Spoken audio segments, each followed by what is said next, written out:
Hey everybody, what's up? Welcome back. I appreciate it. I really do. I sure hope everybody had a great day, and I hope everybody's having a great week so far. And I just, hope you're planning on a good weekend, because we have to plan on good weekends, okay? We got to plan on those good days because we don't know what's going to happen tomorrow. Nobody knows. There's no guarantees on tomorrow, okay? All right, then. Hey, look, I just kind of wanted to bring this up. What would happen if we had a pole shift, a magnetic pole shift? I'm not talking land masses moving around. I'm talking the magnetic poles shifting. It's happened before. It's happened many times before. But it's never happened where there's this much of a population depending on this much of electronics and depending on just on so much that things could get kind of weird. Now, usually a pole shift lasts or takes a couple thousand years or better to actually do a pole shift. But when it gets to an actual tipping point, it can just flip. It can flip. You know what I'm saying? And what happens when something like that just happens, Well, you get more increased radiation exposure because there's not enough protection, protecting the planet because of the gravity, and it's weakened. It does mess up GPS. It messes up communications. It messes up two-way radios. It does a lot of problems and stuff like that. It can probably affect your vehicles to a degree. And, things like that we have to think about, just in case. Even though it's a little far-fetched, maybe, but then maybe it's not so far-fetched because we all know that the magnetic pole, is moving fairly drastically. So, it bears thought to think about stuff like that. We could, like I said, lose the ozone layer, which would allow radiation in. It could affect wildlife and birds and stuff like that, and because they rely on the magnetic, GPS in their brains to know where they're going. Same thing with the fish in the seas and the whales and stuff. They rely on that kind of stuff. They wouldn't have it. You rely on that on your cars. Like I said, GPS. You rely on GPS these days a whole lot more than people used to. What people used to do in the olden days, when we didn't have GPS, okay, you had paper maps.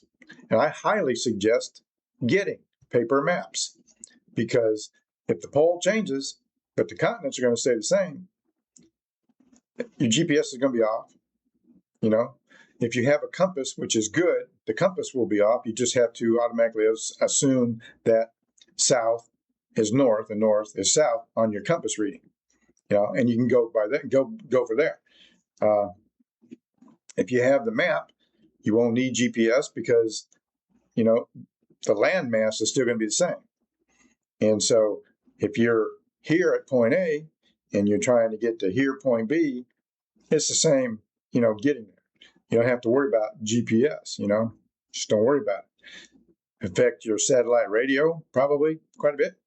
If you use satellite radio, that's not a major life-saving thing, but it can affect, say, if you're an older person and you have a heart pacemaker, it could affect that. Since it's magnetically, changing everything, it could have effects on stuff like that. It could have effect on your own brain because we have electrical impulses in the old noodle.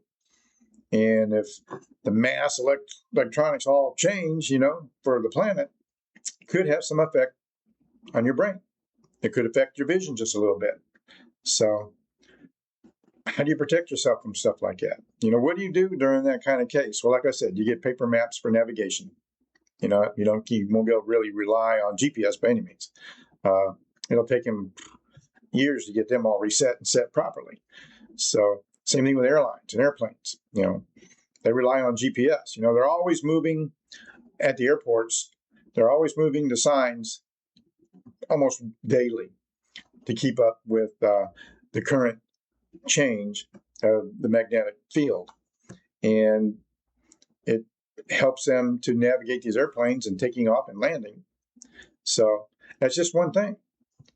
But to protect your brain, not a lot you can do about that, you know. You could be one of these crazy people wearing a tinfoil hat. I'm just saying. Probably not help. But best thing to do, stock up on long-term, short-term storable food, water, all that good stuff. Because, a magnetic change can mean earthquakes, can mean more hurricanes, can be definite adverse weather, can mean a lot more rain, could be droughts in certain parts of the world and the country, our country, major droughts for very long seasons. So things like that we have to think about and we have to prepare for. All right. It's just one of those things. So until next time, I greatly appreciate you being here. Stop and take a few moments and think about what would happen if you woke up next week and there's a magnetic pole shift that did shift. You can't never say never, because even though it takes a while, over years and years and years for it to actually do its move to a point, and then it flips. We wake up next week because we're already in that mode now. It's already moving. It's moving quite a bit. It's moved a few hundred, 200, 300, 400 miles. And it's moving every day. And we could get to that point where it flips. And then it's going to be a new day. Okay? It's going to be a very new day. So, all right, then, hey, look, there's nothing but love for you guys. I truly mean it.